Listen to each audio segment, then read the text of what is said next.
Max, you're just here as an interested party out there, right? I'm actually just here to say hello, introduce myself, and learn all about the great things that folks are doing to help keep our island the way it is. And so I appreciate just listening in. Cool. Madam Chair, Bob Kacharby just joined as well. All right, so Bob's here. Yeah, we're recording, so whenever you're ready. All right, roll. And you sent me that thing. I did. Do you have it? Yeah, hold on.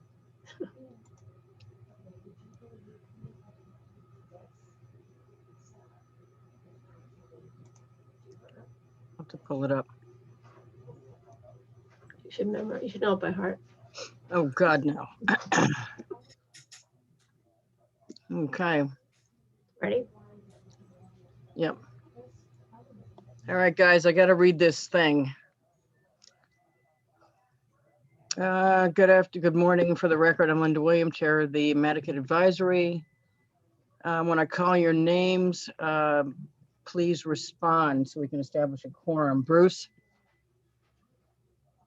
Present. Thank you. Brad? Present. Bob? Present. And myself. Who are we missing? Tom. Oh, And Tom. and Mark. Yeah, Mark's traveling. Yeah. Okay, and staff, Kathy, you're here. Present? Yes, I am. This open meeting of the Madaket Advisory is being conducted remotely, consistent with Governor Baker's executive order of March 12th, 2020. Hard to believe it's been a year.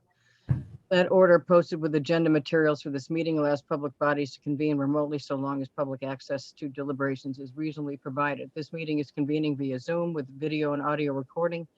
We are being broadcast via YouTube on the town's YouTube channel, which is not, it's just being recorded.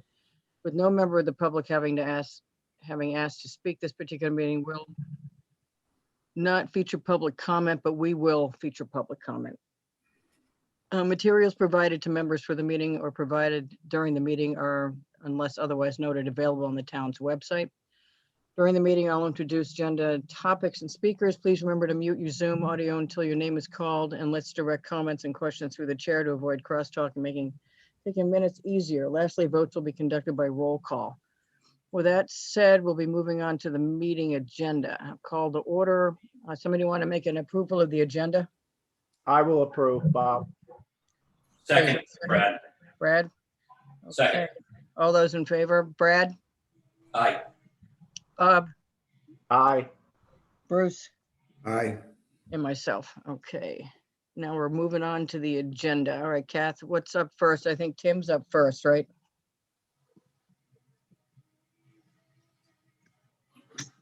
Yeah, can everybody hear me? Yep, introduce yourself for the tape. This is Tim Carruthers. I am the Director of Operations for Act Smart Energy. Okay, and you want a solar array? The hot topic lately. Yes, so what we have proposed here is a 24-panel roof array at 11 Mississippi Ave. The property has actually been undergoing some renovation. They added/expanded the dormer on the southeast section of the property. It's a fairly flat dormer. We're going to put 24 all black panels on a black roof. There is only distant views from actually Arkansas Ave. If you go down Arkansas Ave, there's a couple of spots where you'll be able to, if you stop and take a close look, you would perhaps notice that there is actually an array on that dormer, yeah, in the distance there. You know, we've designed it to meet HDC guidelines. It's all black on a black roof, and you know, it's got very, very limited public visibility. Happy Okay. to answer any questions. Bob, you have any questions? You're muted. No questions. Bruce? Yes, I do. I'd like to preface this, you know, the Madaket area plan. Its goal is to maintain the country low density nature of the existing neighborhood. That's important for us. I'm not quite sure this design complies with the town's solar plan in several ways that I find concerning. First of all, let me tell you, I am very much in favor of solar energy. I've had proposals for ground-mounted facilities, arrays on my property too. As far as I know, there are no rooftop panels in Madaket yet. There are some ground-mounted ones, and there's a rather large array on the other side of Long Pond, buffered from public view by rather nice foliage. In the recent review of the water company's large arrays, which was approved, one of the things that Dawn Holgate, the chair of the select board, mentioned was that it's important to the community to have these facilities properly buffered from view from public ways. And even though there's a lot of natural foliage there, she insisted on there being fill-ins so that it wasn't visible, and the fill-ins had to be, in her view, mature, substantial, tall, and she was talking about 6 to 8 feet tall at least. And she mentioned evergreens, meaning foliage that was not going to be deciduous, dropping leaves, and therefore not acting as a buffer. The town has a document that was provided to me regarding their policies on solar systems. And clearly it says it's always preferable to use the least visible technology. And it's important to minimize any adverse effects as to mitigate visual impacts and all of the panels and all of their supplemental equipment. And I assume, Tim, there's going to be an inverter somewhere inside the house, on the ground, whatever. And therefore, it says, whenever possible, the least visible installation of ground arrays is preferred, which is my view as well, particularly for this property. The photos that Tim provided are interesting, but to me, they're a little bit, I don't know, they have an intent to portray that, hey, you can't see these. I walk down Arkansas daily on my litter pickups as I walk through my chemo protocol to get my mileage in. That house is clearly visible from Arkansas. And because it's visible, I think it needs to be buffered. Not against you putting solar there, Tim. But I think rooftop, and I'm glad to hear this is a new dormer, so it's probably strong enough to hold them. But I don't think it's in keeping with the neighborhood. This is the Panasonic brochure. You sent us a couple of pages of it, the specs, but these are also pictures from the Panasonic brochure showing the black panels. Now these have aluminum colored frames. The ones you're proposing are dark, but they're clearly visible. And they're supposed to be visible because that's how they work. My other concern is that a recent study by the University of Rhode Island, where they analyzed thousands of property sales in Rhode Island and Massachusetts that have solar panels around them or on them. And I'm going to fall back on the Madaket area plan, but this study of several 100,000 homes and sales found that the values of homes within a mile of a solar panel array on a roof declined by 2% approximately. Wait a minute. And homes within a 1/10 of a mile went down by 7%. Now that's not our purview, but it is because it falls into preserving the Madaket area, which we need to consider. So what I'm saying is, I don't mind putting solar panels at this property at Mississippi Avenue, but I think they need to be ground mounted arrays and properly buffered so they can't be seen from any public way. Thank you. Okay, Brad, I unfortunately am going to have to recuse myself because I did work for the Dwyers for that addition and a lot of the renovation. okay, hold on. Okay, I, on the other hand, take a different view. I was involved with the drafting of those solar as a member of the HDC, and they are woefully inaccurate, out of date, and need to be updated radically. The technology even alluded to in the solar guidelines, and they are guidelines, are inaccurate and don't relate to the technology today. I did not agree with them when they were produced by the HDC. I thought they were too restrictive, given the issues with the power on the island. What's wrong with seeing them? I don't think there's anything wrong with seeing them in remote areas. Eel Point, Tom Nevers, certain areas of Madaket, there's nothing wrong with seeing them. You can't plant trees that high on Nantucket to minimize them.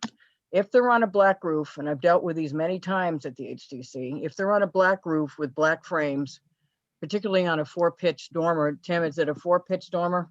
Yeah. That leaves them relatively flat. Our jurisdiction is from a traveled way, publicly traveled way, which I would assume would be Arkansas, if not Mississippi. I think they're going to be very difficult because they're only off the roof maybe 4 inches, correct? Correct. They're very difficult to discern, especially the way you have them patterned, because I believe you've got them running edge to edge instead of some sort of a buffer around the outside, correct? Aren't they running almost to the gutter? Mhm. Yeah, but Right. it's designed to cover the entire elevation so that it completely blends in. So there's Yeah, no and distinction. that's the difference here, because a lot of times we'll see weird gray roofs, that's very difficult to hide them on a wood roof. We'll see them not running to the edge or having odd patterns. And Tim, you've seen those, where there are odd patterns running around weird doghouse dormers and things like that. This happens to run edge to edge and on a relatively flat pitch at quite a distance from the traveled way. And I don't think there's going to have a major impact in this particular case. So I don't have many concerns about this. So I think we're split. Bob, where did you go with this? You're going with me or are you going with? I'm going with you, Linda. Okay. So a majority has no concerns in this particular case. Is that correct, Bob? Yes, correct. Given the particulars, and I'll phrase that, Tim. Excuse me, no one's recognizing me. I'm trying to, Oh, don't wave your hand. Just come on in. okay, thank you. Linda, I appreciate the work you did on developing this, and I agree with you, the document the town provides needs to be revised. We're not talking about the technical aspects and the efficiency of these documents. We're not even talking about how we're going to dispose of damaged or obsolete panels yet. Hopefully they don't end up in our landfill because the elements they're made from are not particularly compostable. No, they're toxic in some cases. And they're toxic, and we have to pay to truck them off places. I know all about this. I've been dealing in solar issues for as long as they've been developed as a developer and project manager. I think that this array would be just as effective for the property owner if it was ground mounted. It would be less visible. And I feel that by having this as basically the first rooftop installation in the more densely built area in Madaket. Now, Linda, you mentioned some remote areas just a minute ago. But if we allow this to be roof mounted, I think it sets a very poor precedent relative to the Madaket area plan. And Bob, I'm quite surprised at you for kind of poo-pooing the purpose of the Madaket area plan when you're a member of the Madaket Conservation Association's board. But be that as it may, this is not a good precedent. And Tim, tell me if these arrays would be just as effective if they were ground mounted. So a couple of points there, Bruce. Firstly, this is not the first roof array in Madaket. There are I actually was just quite a going few. there, Tim, Right. but go ahead. Where are they? I don't know So what they are. for example, One on we have Tennessee. There's one one on on Tennessee. East There's Street. another one on East Street. There's another one right on the water on the new house because I had to go out there with Toby to look at it. And Well, it faces Madaket Road. So there's like at least 4 or 5 that I can think of off the top of my head. We have one on Head of Plains as Thank well. you. There's probably half a dozen or more. Well, thank you for that information, and I'm very disappointed that we're allowing this to happen, but be that as it may, I feel that this would be better served as a ground-mounted array. Okay. So can I respond to the ground mount? Yeah. So, you know, we obviously we do ground mounts. And they have the advantage that they're lower and do afford potentially less visibility. On the downside, it is more ground coverage and there is more disturbance to the ground, and it can result in, you know, the owners of the property having to clear more space. So it's always a trade-off there. And so that's why in this case, you know, a roof array is so, you know, is an advantage because it doesn't require the take of any additional land to create the array. Point of clarification for some of the members and the public. As Tim is well aware, the HTC makes decisions on a case-by-case basis. They consider the black roof. They consider to mitigate the visual impact, not to completely hide it. To completely hide it would be great, but sometimes it's a mitigate, not so in your face. The Madaket, even though they're not on the agenda, the other 2 that were approved back in 2018, one was approved as a test case, believe it or not. And but to Tim's defense, you know, and as to solar defense, the HDC makes decisions on a case-by-case basis. They take into the consideration the surroundings. You know, they'll work with them, maybe offer suggestions, but it hasn't been reviewed yet by the board. But I just wanted to make you aware of that fact. Tim, does this property, can we go to the site plan that's in the packet, please? Yeah. It's difficult to see, but would they have to clear a large area of their property in order to install this as a ground mount? It has to be on the south side of the structure. Of That course, Yeah. it doesn't have to be on the south side if it's a ground mount, but it's preferred. It has to have a southern exposure. Right. It looks like it's Right. going to get blocked by the house to some extent if this is 24 panels. It's It has not, to be out of the setback as well. It can't be in any setbacks. the south part is the backyard. Yeah, but it looks like it's not cleared. The whole thing isn't cleared, but I Well, can't. that's what I was asking. These Right. GIS maps are old and they're, you know, the photography is poor. And Yeah. that's what I was asking because I'm familiar with this area. I live there. It would be, Bruce, just from, you know, my experience with working with prospects and clients, it would be an exception for a property of this size for the owners to put a ground array. Typically, when we're putting ground arrays up, the properties are, you know, it's starting at about 2 acres. Is when we typically see the ground array, so that it can be, you know, completely. And there's a lot of framing involved. There's you know, we have to dig a trench, obviously, all the way from wherever the ground array is back to the main property. Where is the inverter in this property? The inverter in this case will be in the basement. Now, I just want to point out also that the solar guidelines, and I have to stress that word guideline, and Kathy's right, we do these on a very case-by-case basis. Prefer them on secondary architectural elements, like dormers, or like a shed, or like even I put one on a pergola in the past.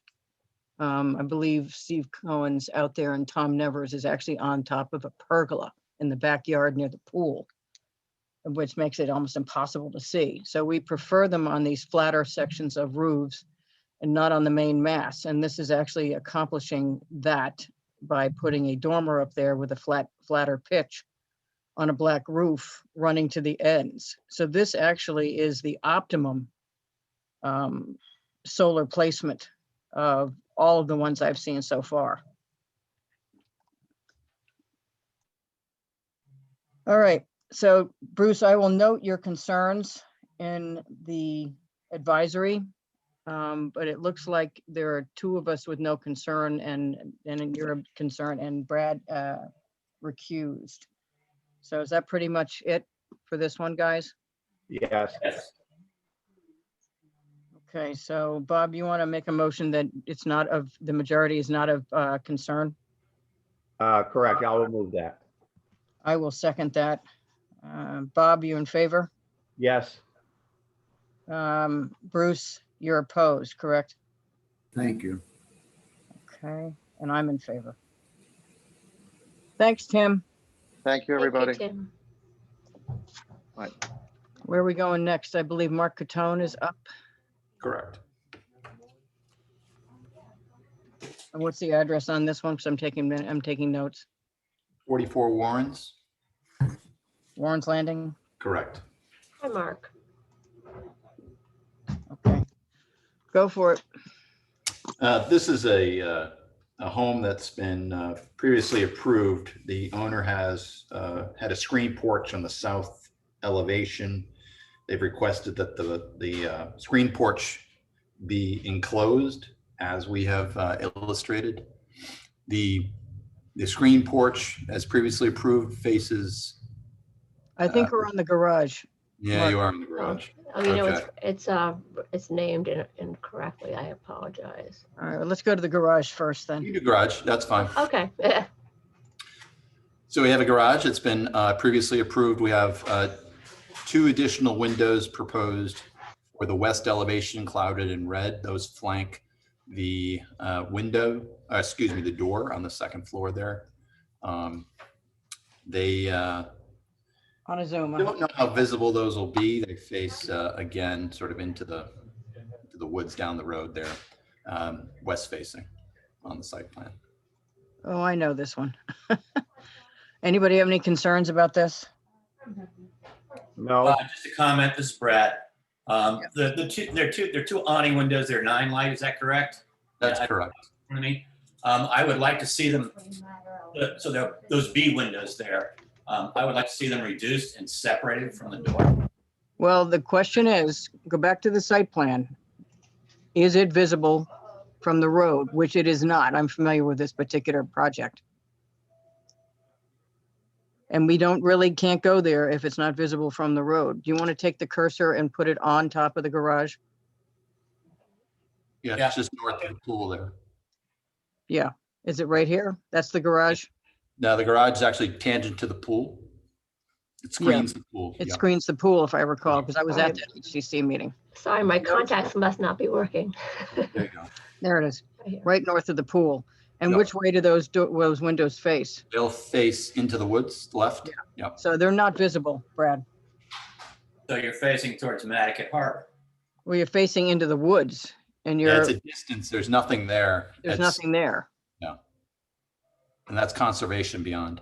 Are Right. the divided- So this is north of Blue Heron Way, right? Is that correct? Yes. Yeah, so you're facing Madaket Harbor. And I'm just thinking if those windows are facing the pool, it's facing the harbor as well. So my point is those windows could be just reduced in size a little bit and separated from the door. I'm not Hold sure. on a second, guys. Go, Kathy, go to the left there where you can see where this lot is compared to the harbor. It's mean, it- nowhere near the harbor where you can see those windows through those trees, through the conservation, through the creek. Yeah, it's probably few thousand feet away, Yeah, I realistically. can't go there. Are those divided lights, are Yes. those removable? No, they're snap- fixed. We Fixed don't to allow snap-ins anymore. I know that, but they're all over the place. no. These are SDLs, which are the preferred windows outside of the old historic district. That's correct. Bob, any concerns? No. Bruce, any concerns? No.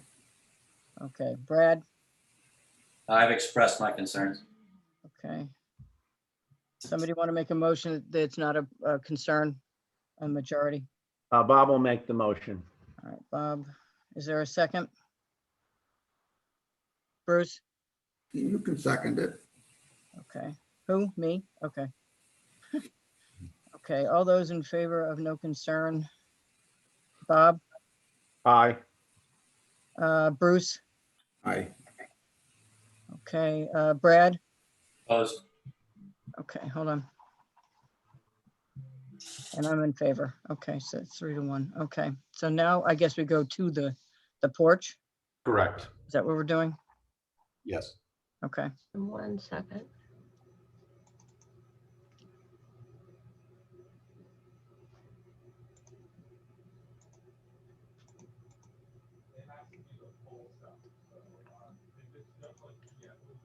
Okay. and Mark, you know, your handwriting is always so microscopic. What's so, oh, the handwriting? Yeah, and we have to look at this stuff on Zoom, which makes it more difficult. Make it a little larger. Yeah. It's microscopic when I'm sitting there looking at the application in person. Michaela, you hearing this? And Joe Paul's handwriting is illegible completely. So there you go. This was an existing screen porch. The owner is trying to gain a little more interior space. So we proposed, yeah, that's what it was previously. And we're making it look like a porch that had been converted or captured with the vertical boards. This also sits away from the road. This particular piece sits internal on the lot itself. So we've just wrapped it in, vertical boards. So it's this little bump out at the bottom of that second Oh. dwelling. If you, Okay. go up to the dwelling, Yep. right there. It's hard to read. Yep. So it's a little bump at the bottom, sits interior on the lot. Okay. Future reference, you probably shouldn't color in the roofs and get so cute with the colors. It's very hard to see the actual roof planes and everything when you do that Yep, on Zoom in particular. It gets too dark. sure. Anybody have any concerns with this one? No, this is Bob. Bruce? I'm not a big fan of the vertical features. I prefer to see the continuation of the shingles. It just calls out that mass that's sticking there. Is it visible from a traveled way? No, Not it's actually visible. on the opposite side of the house. Brad? I'm sort of in agreement with Bruce, even though it's not visible. I just really don't see the point of having vertical siding when I think it would just be aesthetically more attractive if it was shingles to match. Guys, I always have problems here when we do this, and it's not visible from a traveled way. In fact, it's completely invisible because it's on the south side of the house and not the road side of the house. Why is I may prefer it also, but that I can't do my aesthetics on something that's not visible from a traveled way. Can't this then be submitted as a review or approval not required? No, we don't have that here yet. We don't have administrative anything, shall we say. And we don't have, what is that thing called, Kathy? Certificate of non-applicability. Non-applicability. We have not, for some reason, have not adopted that as an option. Thank you for that explanation. They just say due to lack of visibility, basically. That's how they get around it. So maybe just explain to me the rationale. I mean, why go with the vertical board even if it's not visible to any public way? Yeah, Mark? We just thought the vertical boards speak to more of a typical porch enclosure. We wanted to like give a sense of history versus just wrapping it in more shingles. Thought the addition of the texture just helps break up the mass a little bit. Purely for the owner's aesthetics, correct? Correct. Okay, so where are we on this? We seem to be divided. But we need to stay within our lane. Do we even need to have jurisdiction on this? Yeah, it's because not as I say, visible? we can just say due to lack of visibility. No concerns due to lack of visibility. That would be the option. Does that work for everybody? Yes. Brad, what do you think? My comments still stand. I mean, okay, it's not visible, I just think that it should be shingled, that's all. Well, we can't design it at the table. That's what's bogging down these HDC meetings ridiculously. Well, that's my comment. Okay, So, but where are we? We divided 2 to 2 here on this?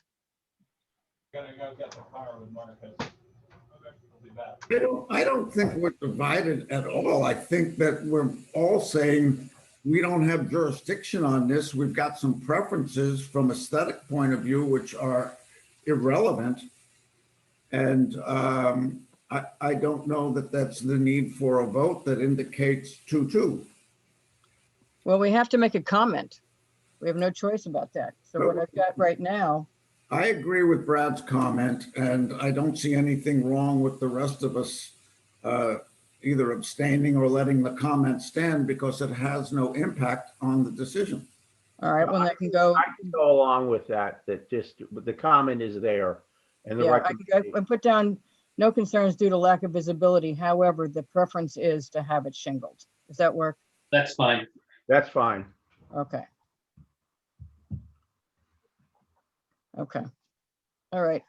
Thank you. So is that, Brad, you're in favor of that? As written. Bob, Yes. Bruce, Yes. and me? Okay. All right, where are we Thank next? you, Me? Mark. Yeah, we're with you. 3A. All right, the Schmidt Cottage at 3A, which is behind Heidi Kozar's over there off of Tennessee, Mhm. is finally getting fixed. They've already been into the HDC once and they're being able to replace the windows. I'm recused, obviously, I'm representing it, and we're replacing the windows. That's already been approved. Unfortunately, when George Schmidt brought it in on his own before we got involved, he left a lot of stuff off the application. So I put a lot of stuff on the application that was just sort of accepted the first time. Changing the trim and then windows. Windows are going to go to Terratone. The trim is going to go to natural to weather. We're replacing the roof with a cobblestone gray and taking out a door, putting a window in, moving a door, pretty much upgrading the thing. It's got 3 different color roof shingles on it. That was interesting. Yeah. And, that's pretty much it. The windows are disintegrating. They're Brascos. The trim is rotting off the building. I've got pictures of that. So that's pretty much what I'm in here for. But some of it's a reiteration of what they already had approved, but they didn't fill out the application completely on the first one. It looked to me like they were extending the deck a little with a sliding door. It was hard for me to read. Yeah, that was approved on the first go around. Okay, thank you. Yeah, Bruce, many times the applicant will put in the previous approval, which is right here. So that's, and when it's stamped with the red stamp, that means that this was the one that was approved, the previous approval. So it has the They forgot to number. put down the color of everything, and so I just put it all on this particular application. So there was one application that had everything on it. Yeah, so the So we previous, can't comment on the windows at all? No, I don't know why we didn't see it the first time. Because I think they should have been TDLs instead of SDLs. well, the reason you didn't see it because you weren't meeting at that time. Oh, yeah, this is a way back, and they just haven't gotten around to doing any of the work, but now they've hired a contractor to do the work. Yeah, you all started meeting this November 2020. Yeah. So there are several that you haven't seen. Well, I make a motion that we approve this. I mean, in essence, they're putting on a new roof. It's going to be consistent, they're replacing all the trim, and let's see, the bulkhead, and they doing anything with the shower? It doesn't The matter. shower, the newest thing on the whole structure is the shower. Yeah. I mean, I think it's fine. Okay, I so make a no motion to concern? approve. Is it possible to make a public comment? Not yet. Okay. I can't run this meeting, so you guys have to talk up. Anybody else with concerns? No No, concerns? I'm fine with what's proposed. Okay, who's missing? Bruce, Bruce has no objections at this point, but I would, if the public member has a comment to make, I think it would be appropriate at the right time to hear it. Now it is, before you vote.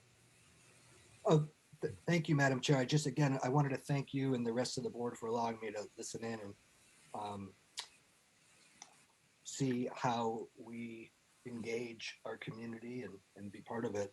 I'm not here for any particular reason other than to learn. I will just say though, living up the street, and I didn't know this was on the agenda from this house, I think it's great and would support this activity to do all the things that you said. So again, I'm loath to speak because you're supposed to wait a year in the US Senate to talk if you're a new person. I wanted to say thank you and appreciate all the work that everyone does.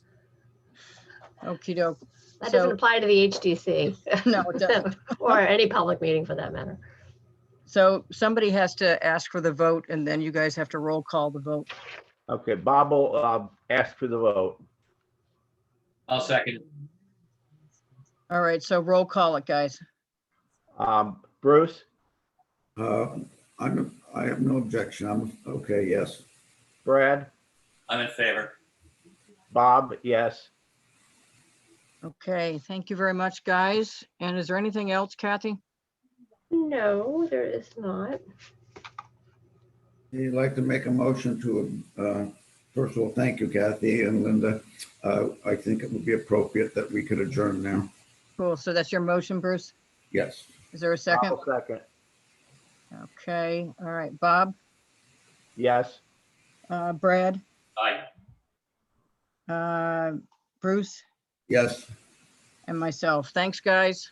Thank you, everybody. Very nice. Thank you. Take care, Bruce. Take care, everybody. Bye. Thank Bye-bye. you.